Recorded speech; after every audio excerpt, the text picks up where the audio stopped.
everyone, welcome back to my channel. I am Mandersnatch, or Mandy.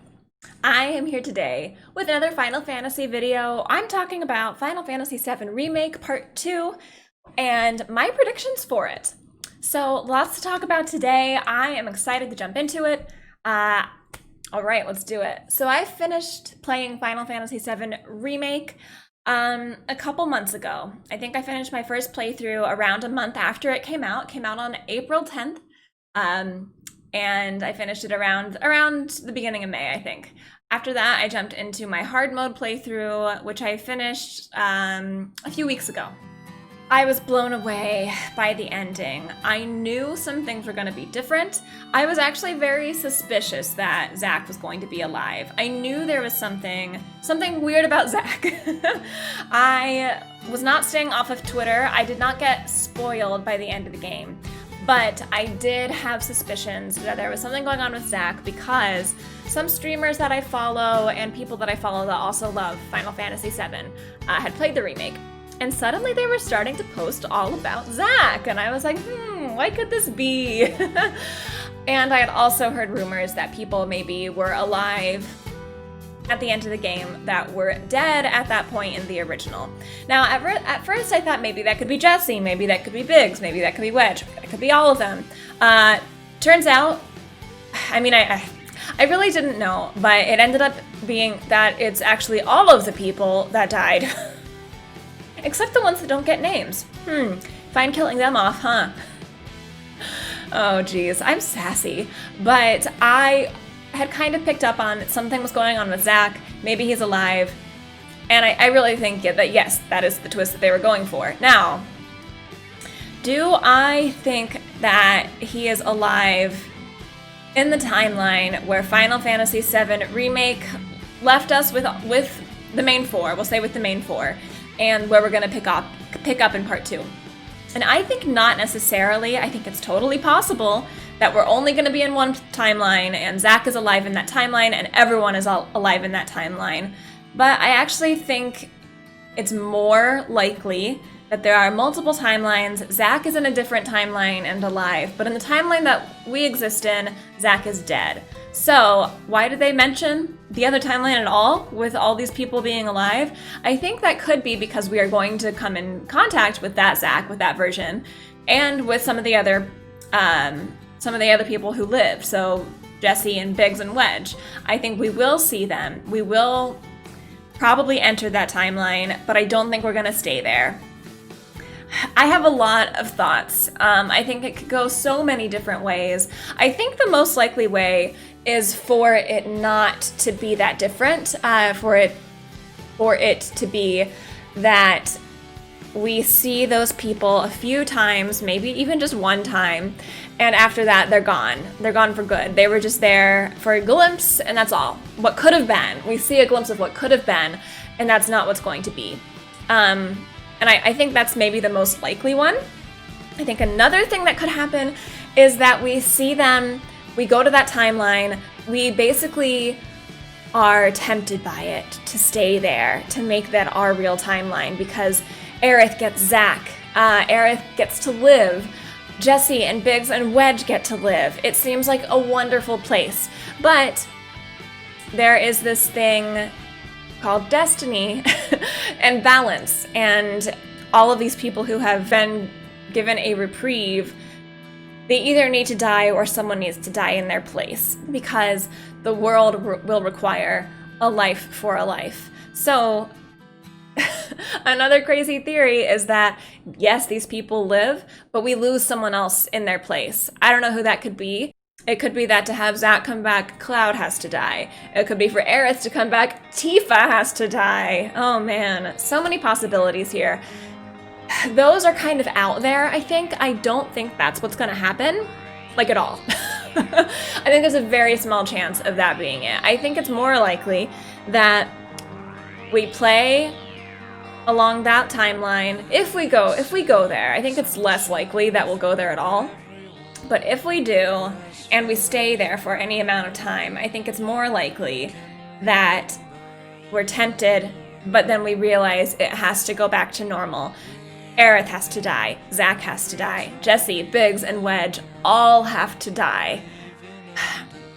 I've also seen it mentioned that maybe we'll get a choice. If you have not played Life is Strange, please skip forward about a minute. But I could see it going that way. I think this is not very likely. But what if at the end you do have to choose between letting these people survive and maybe that also causes major destruction in Midgar and you lose the rest of Midgar. But to save Midgar, these people have to die. Maybe it's something like that, or some other huge choice that you have to make. Whose lives matter more, you know? Something like that. I don't see Final Fantasy VII doing that because it doesn't seem like that's the story that they want to tell. But who knows? They could. They absolutely could. Okay, so outside of all of that, what else am I expecting to see in part 2? Well, first of all, I think we're going to have 3 parts. And I genuinely believe that Aerith is going to die in part 2. I think at the end of part 2, we will see Aerith's death, similar to the end of Disc 1. I don't think it's necessarily going to happen in the exact same way. I think there are 2 possibilities here. I think it's possible Cloud will kill her. I think it's very possible Cloud will kill her. The way they kind of make you think he's going to kill her in the original, but maybe he'll lose control and he will end up killing her.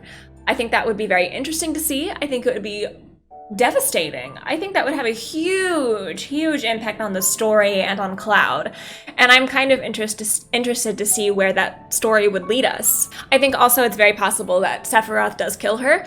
Maybe not at the exact moment, maybe not in the same way, but I think it's possible that he will kill her. I do think she kind of has to die.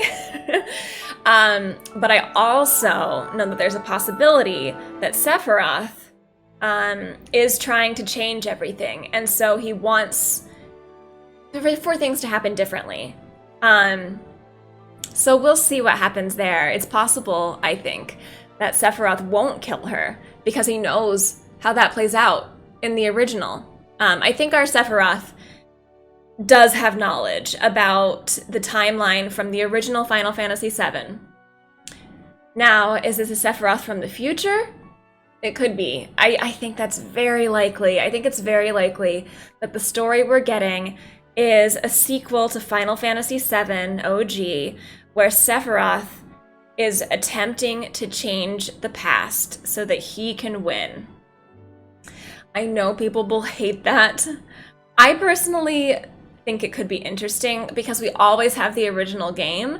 I think maybe if people are willing to change their expectations, because we were all expecting just a retelling of this classic story.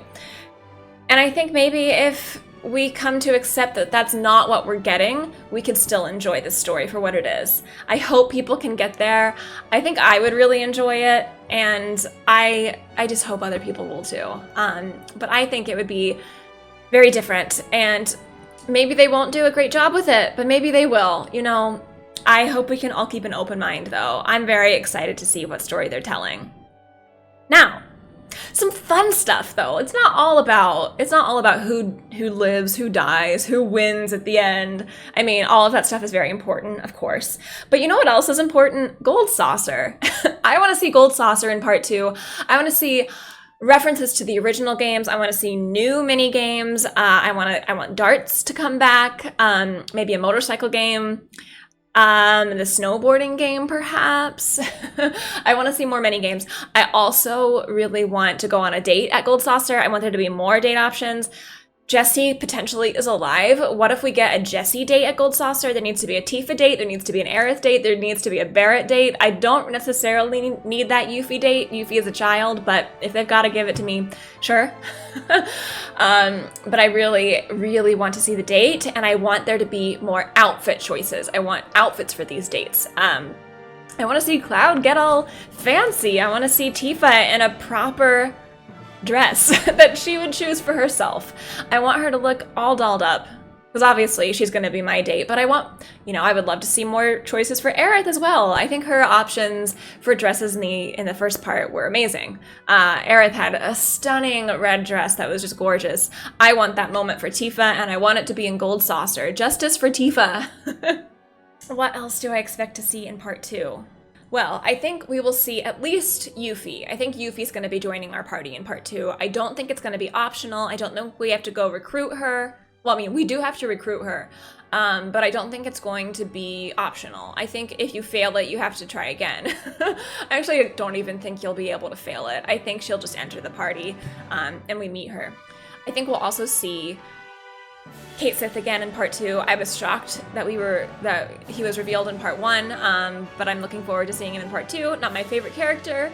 Also need to get familiar and used to saying, what is it, Ketchi? I think Ketchi? I need to start saying that. I really need to. It's just so ingrained in my brain. I apologize for saying Kate Sith so much. Ketchi. Let's get there. Let's get there together. I think we'll see Vincent. I don't think Vincent will be optional. I do think we'll have to beat a boss to get Vincent in our party, but I don't think it'll be optional. I think if you fail it, you have to redo it until you win, and then he joins the party. I think they might save Sid for part 3. But I don't know. It doesn't really play out the way these things are timed, does it? I don't know. Maybe we will get everyone in this next part. I just feel like they might be saving some reveals for part 3, which I think will be the last part. But then that feels like the last part is rushed. So I really don't know. But I hope we see Sid, because I'm really, really anxious to see Sid. Sid, I think is supposed to be 32 years old, and he looks like 45 in the original. I hope they give him an accurate design for how old his character actually is, and I can't wait to see what that's like. And I'm really interested in the voice actors that they choose. For Sid in particular, also for Yuffie and Vincent. Okay, I want to know all of them. I want to know who the voice actors are going to be. I want to see how they interact with Ketchi and how that goes. And if he's portrayed sympathetically or if you just hate him from the beginning. I can't wait to see all of this stuff. Thank you guys so much for checking out my video. I know there is so much more to talk about predictions in 7 Remake Part 2. Leave what you want to see in the comments below. Let me know what I forgot to mention. I may be doing a second part of this video if I come up with more things that I want to see in part 2. And as we get closer to when it comes out, we'll see, you know, the initial reveal, the first trailer, the teaser, and I know I'm gonna have more things to say about it. So subscribe to the channel to see future videos about 7 Remake and future content from me. I stream every Tuesday and Thursday on Twitch.